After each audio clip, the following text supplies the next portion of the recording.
골로새서 1장 16절 말씀입니다. 신약 성경 324페이지 골로새서 1장 16절 말씀입니다. 말씀이 한 절이니까 다 같이 한 목소리로 읽겠습니다. 만물이 그에게서 창조되되 하늘과 땅에서 보이는 것들과 보이지 않는 것들과 혹은 왕권들이나 주권들이나 통치자들이나 권세들이나 만물이 다 그로 말미암고 그를 위하여 창조되었고. 오늘 말씀의 제목은 인생의 목적입니다. 사람들은 누구나 다 꿈을 가지고 있습니다. 보이스 비 앰비션스 많이 들어보시죠? 지금 어떨지 모르지만 우리가 중학교에 입학할 때 가장 먼저 접하는 책이 바로 당시 영문법의 최고 참고서라고 하는 삼위일체란 영어 책이었습니다. 그리고 이 책을 폈을 때 가장 앞장에 나오는 말이 바로 이 보이스 비 앰비셔스란 말이었습니다. 소년이여 꿈을 가져라. 당시에 이 말을 되새기면서 나는 무슨 꿈을 꿔야 할지를 고민했던 기억이 있습니다. 근데 사실 저는 고등학교 2학년 때까지 별다른 꿈은 없었던 것 같습니다.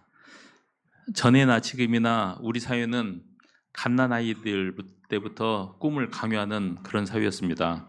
그 대표적인 예가 그 돌잡이라는 풍속이라고 생각합니다. 이제 막 돌이 된 아이가 뭘 안다고 이것 잡아라 저것 잡아라 하며 수선을 떠는 것을 보면 우리나라 사람들의 성공에 대한 집착이 정말 대단하다는 생각을 합니다. 물론 이런 꿈을 갖는 것이 잘못된 거라고는 생각하지 않습니다. 유인전을 읽어보면 많은 유인들이 일찍부터 꿈을 가지고 그 꿈을 이루기 위하여 노력한 결과 성공한 사례들이 많이 나옵니다. 아마도 그렇게 끝까지 꿈을 이루기 위해서 노력했기 때문에 성공할 수 있었을 것입니다. 하지만 그러지 못한 대부분의 사람들은 유인전에 나오지 못하고 말았을 것입니다. 세상은 이처럼 어떤 꿈을 가지고 어떻게 노력하며 어떻게 사느냐에 따라 그 사람의 인생은 많이 달라지게 됩니다. 따라서 사람들이 자신의 장단점을 알고 그에 따라 자신의 맞는 꿈을 가지고 노력하는 것은 아름다운 일이며 가치 있는 인생을 살아가는 방법이라고 생각합니다. 하지만 그리스도인이 된 우리에게는 이 세상의 모든 꿈과 목표를 뛰어넘는 우리 인생의 가장 기본적인 우리가 이 땅에 태어난 이유, 좀 더 구체적으로 말씀드린다면은 우리가 이 땅에 태어나 살아가면서 항상 지켜야 할 삶의 목표가 있습니다. 이 목표는 우리가 사회적으로 어떤 사람이 되고 어떤 업적을 이루고 얼마나 성공했는가는 전혀 무관하게 하나님에 의해 창조되고 하나님에 의해 선택받은 하나님의 백성으로 살아가는 데 필요한 가장 기본적인 삶의 원리라고 할 수 있습니다. 이 목표는 우리가 우리의 처지와 형편, 장단점에 따라서 우리가 세울 수 있는 것이 아닙니다. 하나님이 이 세상을 창조하시기 전부터 하나님께서 계획하시고 세우셨던 것입니다. 따라서 이 목표를 우리는 알아야 하며 이 목표를 알기 위해서는 하나님이 우리를 창조하신 이유, 즉 목적을 알아야 할 것입니다. 창조주 하나님이 우리 인간을 이 땅에 창조한 이유가 곧 우리의 인생의 존재 이유가 되며 우리 인생의 목표가 되기 때문입니다. 그렇다면 하나님은 왜 인간을 창조하셨을까요? 하나님이 우리를 창조하신 이유를 찾기 전에 우리가 스스로 점검해 봐야 할 문제가 있습니다. 욥기 12장 10절 말씀을 같이 읽겠습니다. 모든 생물의 생명과 모든 사람의 육신의 목숨이 다 그의 손에 있느니라. 이 말씀에 아멘이라고 대답하실 수가 있습니까? 세상의 많은 사람들, 특히 그리스도인들까지도 사람들은 자신을 위해 하나님을 이용하려고 합니다. 우리가 하나님을 위해 지어진 것인지 아니면 하나님이 우리를 위해 존재하고 계신지를 확실하게 깨닫지 못한 사람들이 많다는 것입니다. 이것을 깨닫지 못한 사람에게 하나님이 우리를 창조하신 이유가 곧 우리 인생의 존재의 이유며 우리 삶의 목표라고 말한다면 아마 웃기는 얘기로밖에 들리지 않을 것입니다. 하지만 성경은 분명히 말하고 있습니다. 모든 생물의 생명과 모든 사람의 육신의 목숨이 다 그의 손에 있느니라 라고. 따라서 우리 삶은 하나님이 그 분의 목적을 위해 우리를 사용하는 것이지 우리의 목적을 위해 그분을 사용한 것이 아니라는 것에 대하여 정확한 이해와 믿음을 전제로 말씀을 드려야 할 것입니다. 하나님이 우리를 창조하신 이유를 살펴보기에 앞서 또 한 가지 하나님이 우리의 삶에 어떻게 작용하고 계신가를 살펴보고자 합니다. 우리는 때때로 주변 사람들을 통하여 누구누구는 잘못 태어났다는 식의 이야기를 많이 듣습니다. 어떤 엄마는 자신의 아이가 피임에 실패해서 잘못 생겨났다고 말하는 사람도 있습니다. 또 어떤 사람은 실수로 심한 경우에는 범죄 결과로 태어났다고 그렇게 말하며 평생을 그늘과 자책 속에서 살아가는 사람들도 있습니다. 과연 그럴까요? 하나님이 우리 인간을 그렇게 무책임하게 아무렇게나 단지 실수나 우연으로 태어나도록 허락하셨을까요? 만약 그렇다면은 방금 우리가 읽은 모든 생물의 생명과 모든 사람의 육신의 목숨이 다 그의 손에 있느니라 라는 욥기의 말씀은 거짓말이 되겠네요. 분명히 말씀드리지만 성경은 이 세상의 수십억 명의 사람들 중 누구 하나 단 한 사람의 사람도 실수나 불운, 우연으로 태어난 사람은 없다고 말씀하고 있습니다. 부모님은 계획하지 않았을지라도 하나님은 계획하셨습니다. 이 말씀은 우리가 이 세상에 존재하는 것은 하나님의 계획에서 애정되어 있었다는 것을 말하는 것입니다. 시편 139편 15절과 16절 말씀을 같이 읽겠습니다. 내가 은밀한 데서 지음을 받고 땅의 깊은 곳에서 기이하게 지음을 받은 때에 나의 형체가 주의 앞에 숨겨지지 못하였나이다. 내 형질이 이루어지기 전에 주의 눈이 보셨으며 나를 위하여 정한 날이 하루도 되기 전에 주의 책에 다 기록이 되었나이다. 말씀이 좀 어렵지요? 이 말씀을 세번역 성경에서 이렇게 해석하고 있습니다. 같이 한번 읽겠습니다. 은밀한 곳에서 나를 지으셨고 땅속 깊은 곳에서 저 모태에서 나를 조립하셨으니 내 뼈 하나하나도 주님 앞에서는 숨길 수 없습니다. 나의 형질이 갖추어지기도 전부터 주님께서는 나를 보고 계셨으며 나에게 정하여진 날들이 아직 시작되기도 전에 이미 주님의 책에 다 기록되었습니다. 이처럼 하나님께서는 우리가 태어나기도 전부터 우리를 보셨고 우리가 숨쉬기 전부터 우리의 삶의 하루하루를 계획하셨으며 모든 날이 그분의 책에 기록되었다는 말씀입니다. 우리 인생에 우연이나 실수가 결코 있을 수 없다는 말씀입니다. 그리고 더욱 놀라운 것은 하나님께서는 우리의 삶의 모든 부분을 합당한 이유와 목적을 가지고 준비해 주셨다는 사실입니다. 사도행전 17장 26절 말씀을 같이 읽겠습니다. 인류의 모든 족속을 한 혈통으로 만드사 온 땅에 살게 하시고 그들의 연대를 정하시며 거주의 경계를 한정하셨으니, 이 말씀은 하나님께서는 한 사람으로부터 세계 인류를 만들어 살게 하셨으며 그들이 살 시대와 지역을 정해 주셨다는 말씀으로 우리의 탄생도 어느 시대에 어느 나라 어느 지방 누구의 자녀로 태어날 것인가까지 하나님께서는 이미 정해 주셨다는 것입니다. 이처럼 사람이 이 땅에 태어나서 사는 데에는 실수나 우연은 전혀 존재하지 않으며 오직 하나님의 뜻과 계획에 의한 것임을 알 수가 있습니다. 따라서 사람은 어느 한 생명, 귀하고 소중하지 않은 생명이 없고 어느 부모 밑에서 어느 환경에서 태어났던 똑같은 하나님의 자녀로 태어난 것입니다. 그렇다면 이제 처음으로 돌아가서 하나님은 왜 사람을 창조하셨을까요? 오늘의 성경 본문 말씀인 골로새서 1장 16절 말씀을 다시 한번 읽겠습니다. 만물이 그에게서 창조되되 보이지 않는 것들과 혹은 왕권들이나 주권들이나 통치자들이나 권세들이나 만물이 다 그로 말미암고 그를 위하여 창조되었고, 본문 말씀은 분명하게 만물이 그를 위해 창조되었다라고 말하고 있습니다. 여기에서 그는 당연히 창조주 하나님입니다. 또한 그를 위해라는 말씀에 대해서는 우리가 여러 가지로 살펴볼 수가 있는데, 성경 말씀을 통해서도 그를 위해가 하나님의 영광을 드러내기 위해, 또는 하나님을 기쁘시게 하기 위해, 아니면은 하나님을 사랑하기 위해, 하나님께 예배드리기 위해 등 여러 가지 의미를 가지고 있다는 걸 알 수가 있습니다. 하지만 이에 대한 구분보다는 모두가 하나님께 영광을 돌리고 하나님을 기뻐하신다는 동일한 내용으로 봐서 큰 무리가 없기 때문에 오늘 말씀에서는 상황에 맞게 이 표현들을 사용하도록 하겠습니다. 결국 하나님이 우리를 창조하신 이유는 우리를 통하여 기쁨을 얻으시고 하나님께 영광을 드리도록 하기 위해서라고 말할 수가 있습니다. 이걸 오늘의 주제에 맞추어 표현한다면 하나님께 영광을 드리는 것이 우리 삶의 목표이고 우리를 포함한 이 세상에 존재하는 모든 만물의 존재의 이유인 것입니다. 그렇다면 우리는 어떻게 하나님께 영광을 드릴 수 있을까요? 먼저 요한복음 17장 4절 말씀을 같이 읽겠습니다. 아버지께서 내게 하라고 주신 일을 내가 이루어 아버지를 이 세상에서 영화롭게 하였사오니, 이 말씀은 예수님께서 이 땅에서 자신의 사명을 완수함으로써 하나님께 영광을 돌렸다는 말씀이십니다. 이 원리를 우리에게도 똑같이 적용된다고 할 수가 있습니다. 하나님께서 우리를 이 땅에 보내신 목적, 우리에게 주신 사명을 이루어 나갈 때 하나님은 우리를 통하여 영광을 받으실 것입니다. 모든 피조물은 자신의 목적을 이룰 때마다 그것을 통하여 하나님께 영광을 돌릴 수가 있게 됩니다.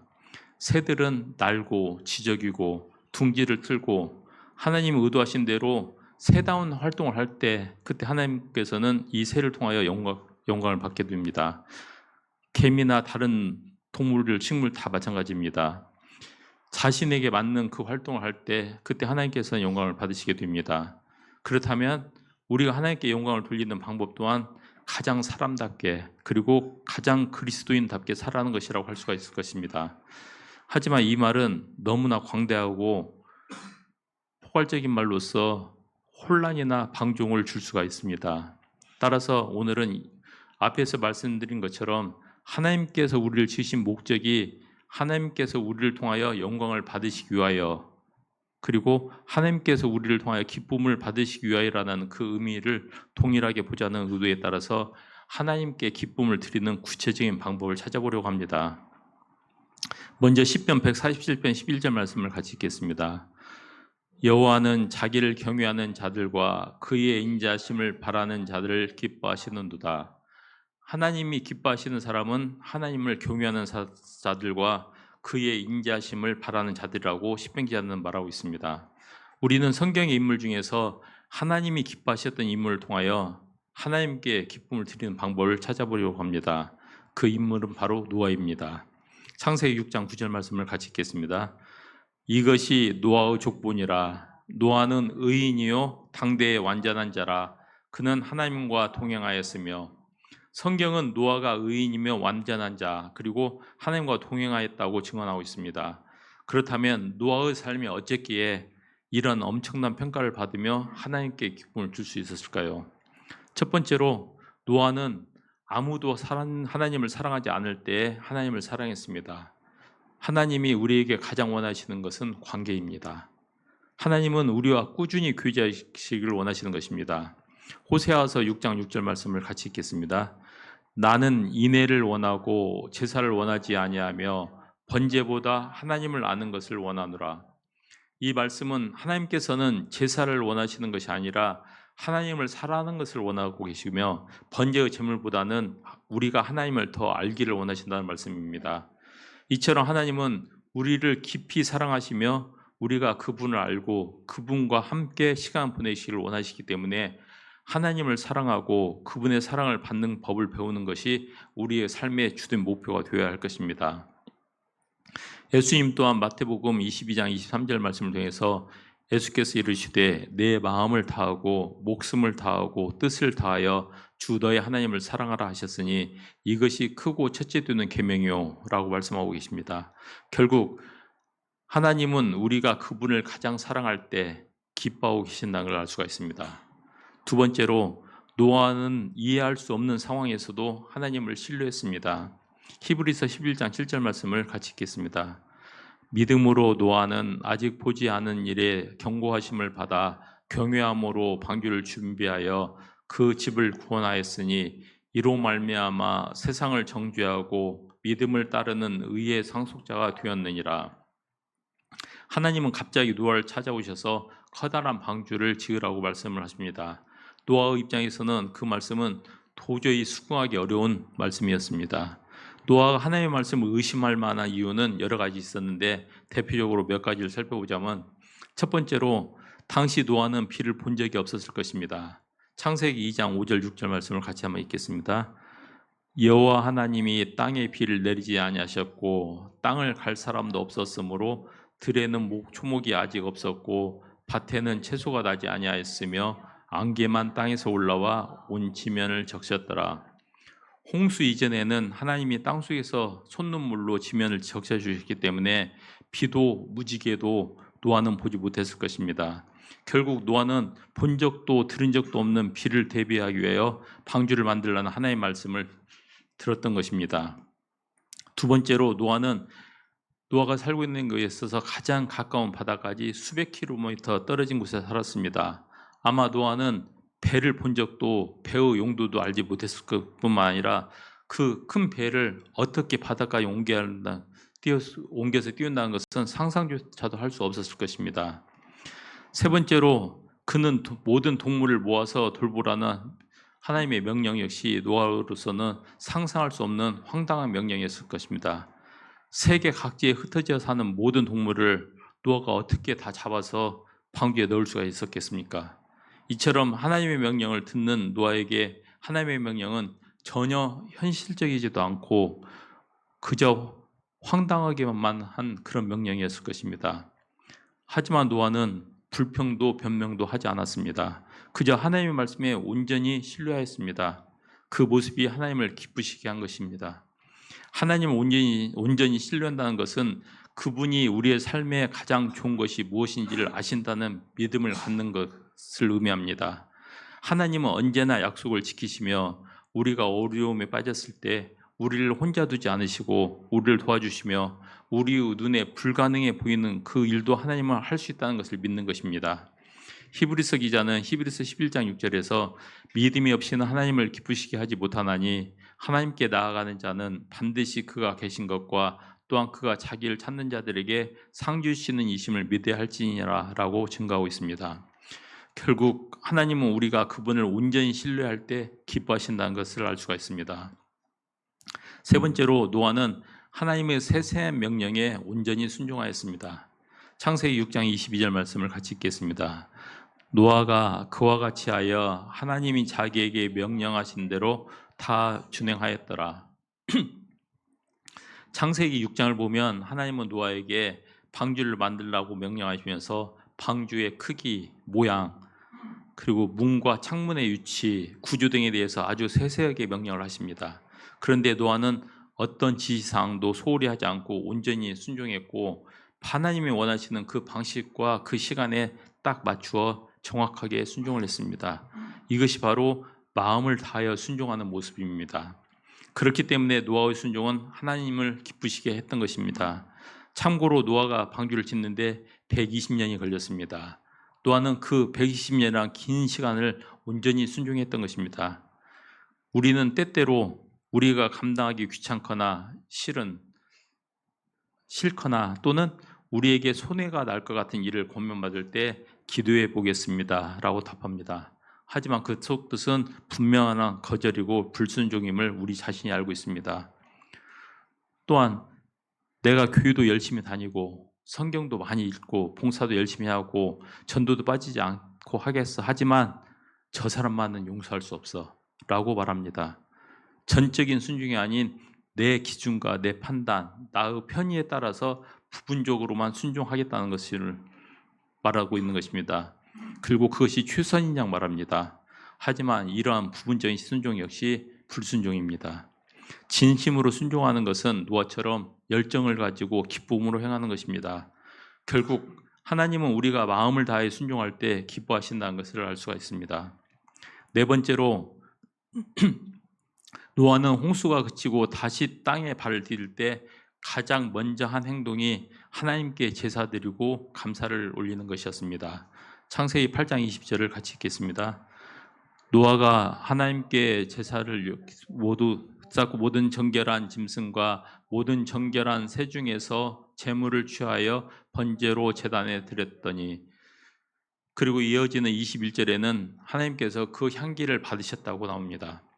시편 69편 30절과 31절에 있는 다윗의 찬양을 같이 한번 읽겠습니다.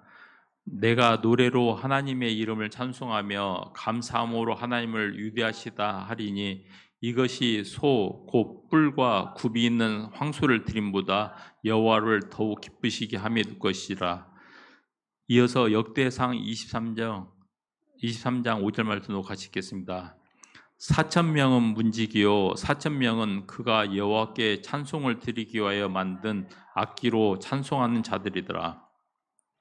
이처럼 다윗은 레위 지파 중에서 4,000명을 하나님께 찬양을 드리는 일에 봉사하도록 하였습니다.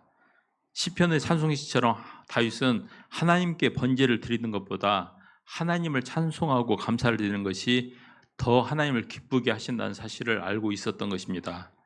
예수님의 대속하심으로 우리는 이제 번제를 드리지는 않습니다. 하지만 성경은 히브리서 13장 15절 말씀에서 그러므로 우리는 예수로 말미암아 항상 찬송의 제사를 하나님께 드리자 이는 그 이름을 증언하는 입술을 열매니라. 이 말씀과 같이 하나님께 찬송의 제사를 드릴 것을 명령하고 있고 시편 116편 17절 말씀 내가 주께 감사제를 드리고 여호와의 이름을 부르리이다. 이 말씀과 같이 감사의 제사를 드리라고 말씀을 하고 있습니다. 하나님께 드리는 찬양과 감사는 놀라운 일들을 만들어냅니다. 때로는 사도행전 16장 25절 26절에 나오는 바울과 실라의 기도와 찬양이 지진을 일으키고 옥문을 여는 것과 같은 기적을 만들기도 하지만 그보다도 우리의 찬양과 감사는 하나님만을 기쁘시게 하는 것이 아니라 우리의 마음도 기쁨으로 충만하게 만드는 놀라운 역사를 일어나게 합니다. 그것은 예배는 양방향으로 이루어지기 때문입니다. 우리가 하나님이 우리를 위해 행하신 그 일을 즐거워하며 그 즐거움을 하나님께 표할 때 하나님은 기뻐하시고 그와 동시에 우리에게 큰 기쁨을 주시기 때문입니다. 그래서 시편 기자는 시편 68편 3절에서 의인은 기뻐하여 하나님 앞에서 뛰놀며 기뻐하고 즐거워할지어다 라고 말했던 것입니다. 결국 우리가 하나님이 우리를 위해 행하신 일들을 기뻐하며 찬양하고 감사할 때 하나님께서는 기뻐하신다는 것을 알 수가 있습니다. 다섯 번째로 창세기 9장 1절에서 3절 말씀을 같이 읽겠습니다. 하나님이 노아와 그 아들들에게 복을 주시며 그들에게 이르시되 생육하고 번성하여 땅에 충만하라. 땅의 모든 짐승과 공중의 모든 새와 땅에 기는 모든 것과 바다의 모든 물고기가 너희를 두려워하며 너희를 무서워하리니 이것들은 너희의 손에 붙였음이니라. 모든 산 동물은 너희의 먹을 것이 될지라. 채소같이 내가 이것을 다 너에게 주노라. 홍수가 끝나고 하나님은 노아에게 이렇게 명령하셨습니다. 이 말씀은 이제 내 삶을 살 시간이다. 이제부터 내가 너 인간에게 부여한 일들을 수행하여라. 배우자와 사랑을 나누고 아이들을 낳고 가족을 부양해라. 농작물을 심고 그것을 먹어라. 그래서 인간답게 살아라. 나는 너희를 이렇게 만들었다는 말씀입니다. 우리는 때로 우리가 예배에 참석하고 성경을 읽고 기도하고 봉사하는 등 영적 활동을 할 때만 하나님이 기뻐하신다고 생각할 수가 있습니다. 하지만 하나님은 우리의 삶 전체를 바라보고 계십니다. 우리가 언제 어디서 우리의 능력과 하나님이 주신 달란트를 최대로 사용하며 열심히 살아가시기를 원하십니다. 시편 37편 23절에서 하나님께서 사람의 길을 정하시고 그의 길을 기뻐하시나니 라고 말씀을 하십니다. 이 말씀은 하나님은 사람이 갈 길을 정하시고 삶의 모든 부분, 세부 사항까지도 기뻐하신다는 말씀입니다. 우리가 일상에서 하는 모든 말과 행동이 하나님께서는 지켜보고 계시고 이를 통해서 기쁨을 받으십니다. 특별히 하나님께서 우리에게 주신 재능과 능력을 잘 이용할 때 더욱 기뻐하십니다. 그것은 하나님께서 우리에게 그러한 재능을 주신 이유가 있는데 그 재능을 잘 이용하여 세상과 다른 사람에게 덕을 끼치는 것은 하나님이 우리에게 주신 능력을 하나님 의도대로 사용하는 것이기 되기 때문에 하나님이 기뻐하실 수밖에 없는 것입니다. 결국 우리가 하나님이 주신 능력을 잘 사용할 때 그리고 우리에게 허락하신 일상을 열심히 살아갈 때 하나님께서는 기뻐하신다는 것을 알 수가 있습니다. 이제 말씀을 정리하겠습니다. 하나님께서는 이 세상을 만드신 창조주이시며 우리의 생사화복을 주관하시는 만군의 하나님이십니다. 하나님께서는 창조전부터 우리를 선택하셨고 우리가 이 땅에 태어나기 전부터 우리의 몸과 인생의 모든 길을 계획하고 예비하셨습니다. 하나님이 우리를 창조하신 이유는 우리를 통해서 하나님이 기쁨을 얻으시고 영광을 받기 위해서입니다.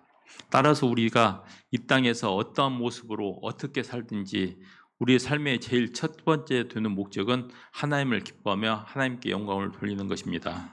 사실 오늘 제가 전한 이 말씀은 소요리문답 1문에 나오는 기독교의 가장 기본적인 교리이며 우리 성도님들도 누구나 잘 알고 계신 상식과 같은 내용일 것입니다. 그런데도 불구하고 제가 1년에 딱 한 번 이 설교할 수 있는 이 귀한 시간에 이 말씀을 전하는 이유는 오직 요즘 한국교회 변질이 그 변질의 원인이 여기 있다고 생각되기 때문입니다. 왜 교회에 가는가? 왜 기독교인이고 왜 하나님을 믿는가? 이 모든 대답이 나를 위해서, 내가 잘 살려고, 내가 복 받으려고, 내가 출세하고 우리 가족이 건강하고 잘 살기 위해서 인 경우가 너무나도 많이 있습니다. 이것이 신앙의 전부가 되어가고 있다고 생각되기 때문입니다. 심지어 하나님의 말씀을 전한다는 목사들 중에도 세상에 물들어서 세상에서 삶을 위하여 하나님을 잊고 사는 모습들을 보고 있기 때문입니다. 오늘 우리가 살펴본 많은 말씀처럼 하나님께서는 그런 신앙을 기뻐하지 않으십니다. 하나님께서는 우리의 삶 전부를 받으시길 원하십니다. 어떤 상황과 환경 하에서도 하나님을 기억하고 하나님과 교제하는 모습을 바라십니다. 저는 어려움과 힘든 일이 있을 때 바울을 많이 생각합니다. 당시 바울은 부잣집 아들로 태어났습니다. 로마의 시민권자입니다. 당시 최고 석학이라는 가말리엘의 제자로 전통 유대교 바리새인으로서 그의 출세는 보장되어 있었다고 볼 수 있습니다. 어쩌면 바울이 예수님을 만나지 않았다면 역사는 가말리엘이라는 이름보다 사울이라는 이름을 유대의 위대한 석학이라고 기록하고 있었을지도 모릅니다. 하지만 바울은 예수님을 만난 후에 이 모든 것을 배설물로 여긴다고 하겠습니다. 고난과 환난의 삶을 살다가 순교를 합니다. 세상적인 눈으로 볼 때 바울은 완전한 실패자이고 어리석은 사람일 것입니다. 하지만 우리는 그 누구도 바울을 실패자라고 말하지 않습니다. 바울대로 어리석다고 말하는 사람은 없습니다. 실제로 어떨지 모르지만 말로는 오히려 바울을 본받고 따르겠다고 말합니다. 왜 그럴까요? 바울의 삶은 철저하게 하나님이 기쁘시게 하는 삶이었기 때문입니다. 그렇기 때문에 남의 눈에는 어떻게 보이든 바울은 기쁨과 감사의 삶을 살 수 있었을 것입니다. 사도행전 26장 29절의 말씀을 제가 읽겠습니다. 바울이 이르되 말이 적으나 많으나 당신뿐만 아니라 오늘 내 말을 듣는 모든 사람도 다 이렇게 결박된 것 위에는 나와 같이 되기를 하나님께 원하나이다 하니라. 이처럼 모든 사람이 자신과 같이 되기를 원한다고 자신 있게 여기셨던 것입니다.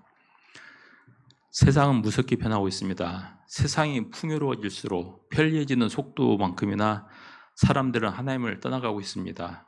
마치 노아 시대에 아무도 하나님을 사랑하지 않았던 것처럼 세상은 하나님을 자신의 출세의 도구지음으로 여기며 이 세상에 빠져가고 있습니다. 교회가 교회로서 존중받는 시기는 이미 지났고 비웃음과 조롱의 대상이 되었으며 그리스도인이라는 고백이 부끄러워야 할 말이 되어가고 있습니다. 이 모든 원인은 하나님을 알지 못하고 하나님을 떠났기 때문입니다. 하나님 왜 우리를 이 땅에 보내셨는지, 하나님께서 우리에게 원하시는 것이 무엇인지를 잊고 살아갔기 때문입니다. 앞서 살펴본 것처럼 우리가 하나님을 기쁘시게 하는 것은 어렵고 힘들어 불가능해 보이는 일은 결코 아닙니다. 우리가 아는 그대로 하나님을 사랑하고 신뢰하며 하나님의 말씀에 따라 살기를 힘쓰고 우리에게 행하신 하나님을 찬양하고 감사할 줄 알면 됩니다. 그리고 이에 대해서 하나님께서 우리에게 주신 생명이 있는 동안 주어진 상황하에서, 주어진 환경하에서 인간답게 삶에 충실히 하루하루를 살아가면 됩니다. 그것이 우리가 하나님을 기쁘게 해드리는 것이고 교회가 교회다워지는 것입니다. 한국교회 성도들이 이런 모습으로 회복될 때 한국교회는 다시 이 사회와 믿지 않는 자들에게 존경과 신뢰받는 교회가 될 것이고 하나님께 기쁨을 드리는 교회와 성도들이 될 것입니다. 노아 시대에 아무도 하나님을 사랑하지 않았을 때 오직 노아만이 하나님을 사랑하고 신뢰하며 순종하고 찬양과 감사의 제사를 드렸던 것처럼 이 약한 시대에 하나님을 사랑하며 하나님의 기쁨이 되기 위하여 하나님의 우리를 이 땅에 보내신 이유를 인생의 목적으로 삼고 매일매일을 하나님과 동행하며 살아가는, 그래서 하나님으로부터 너는 완전한 자이며 의롭고 나와 동행하는 사람이라는 그런 칭찬을 받는 우리 성도님들이 되시기를 축원합니다. 오늘 들은 말씀을 생각하면서 다 같이 통성으로 기도하겠습니다. 하나님이 우리를 창조하신 그 이유를 잊지 않기를, 그리고 하나님께서의 기쁨의 삶을 살아가기를 다짐하는 시간이 되기를 바랍니다.